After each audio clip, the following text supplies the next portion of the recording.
ಕೇಡಿನಲ್ಲಿ ಏನೇ ಮುಟ್ಟಿದ್ರು the best. ಈಗ next ಸಾಂಗಿಗೂ ಅಷ್ಟೇ, ಯಾರ ಕೈಗೆ ಸಿಗಲ್ಲ ಅವ್ರನ್ನೇ ಕೇಳ್ತಾರೆ. ಸರ್ ಅವ್ರಿಗೆ ಅವ್ರು ಹೇಳಿದ ತಕ್ಷಣ ಸರ್ ಇವ್ರು ಸಿಗಲ್ಲ ಸರ್, ಹೌದಾ ಹಂಗಾರೆ ಅವರೇ ಬೇಕು ಸಾರಿ. ಆ ಥರ ತುಂಬ ಸಿಂಗರ್ಸ್ಗೆ 6 ತಿಂಗಳು 7 ತಿಂಗಳು ವೆಯ್ಟ್ ಮಾಡಿದ್ದೀವಿ. ಅವ್ರು ಕೆಲವು US ಅಲ್ಲಿರೋರು, ಇನ್ನೂ ಬಹಳಷ್ಟು ವಿಷಯಗಳಿದೆ, ಸಿಂಗರ್ಸ್ ಹೆಸರೆಲ್ಲ ಹೇಳ್ತಾ ಹೋಗ್ತೀವಿ. ಬಟ್ ನನ್ನ ಲೈಫಿನ one of the best experience K D album music create ಮಾಡ್ತಾ ಇರೋದು one of the best experience. ಯಾಕಂದರೆ ಯುರೋಪಲ್ಲಿ 264 ಪೀಸ್ ಆರ್ಕೆಸ್ಟ್ರಾ ಇಂಡಿಯಾದಲ್ಲೇ ಯಾವ ಸಿನಿಮಾಗೂ ಯಾರೂ ಮಾಡಿಲ್ಲ. ಫಸ್ಟ್ ಟೈಮ್ ಕೇಳಿದಲ್ಲಿ ಇಂಡಿಯಾದಲ್ಲೇ ಮಾಡಿದ್ದಾರೆ. ಯಾಕಂದರೆ ಮತ್ತೆ ಅದಕ್ಕೆ ಅವರೇ ಯಾರು ಏನು ಮಾಡಿಲ್ಲ, ಹೈಯೆಸ್ಟ್ ಯಾವುದು ಸರ್ ಇದು ಒಂದು ಸಿಂಫನಿ ಅಂದರೆ ಒಂದು 264 ಪೀಸ್ ಆಗ್ತದೆ ಸರ್, ಅದೇ ಬೇಕು, ಓಕೆ ಬುಕ್ ಮಾಡಿ ಅಂತ. ಸೊ ಆ ಎಕ್ಸ್ಪೀರಿಯನ್ಸ್ ಕೊಟ್ಟಿದ್ದಕ್ಕೆ thank you so much sir, thank you. And ಪ್ರತಿಯೊಬ್ಬರು ಅದ್ಭುತವಾಗಿ ಕೆಲಸ ಮಾಡ್ತಾರೆ. ನಾನು ಕೆಲವೊಂದು ವಿಷನ್ಸ್ ಎಲ್ಲ ನೋಡಿದ್ದೀನಿ.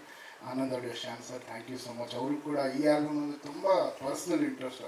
ಅವ್ರಿಗೆ ಯಾರೇ ಹೋದ್ರು, ನನ್ನೇ ಸಿನಿಮಾ ತೊಗೊಂಡೋದ್ರು ಸರ್ ಪ್ರೇಮ್ ಸರ್ ಥರ ನೀವು ಪಬ್ಲಿಸಿಟಿ ಮಾಡ್ತೀರಾ, ಕೊಡ್ತೀನಿ ಸರ್, ನಾನೇ ಸರ್ ಮ್ಯೂಸಿಕ್ ಇಲ್ಲ ಪ್ರೇಮ್ ಸರ್ ಥರ ಎಲ್ಲನೂ ಪಕ್ಕಾ ಮಾಡ್ತೀರಾ, ಓಕೆ ನೀವು ಕೇಳಿದ ರೇಟ್ ಕೊಡ್ತೀನಿ ಅಂತಾರೆ. ಅಂತೂ ಬೆಂಚ್ ಮಾರ್ಕ್ ಪ್ರೇಮ್ ಸರ್.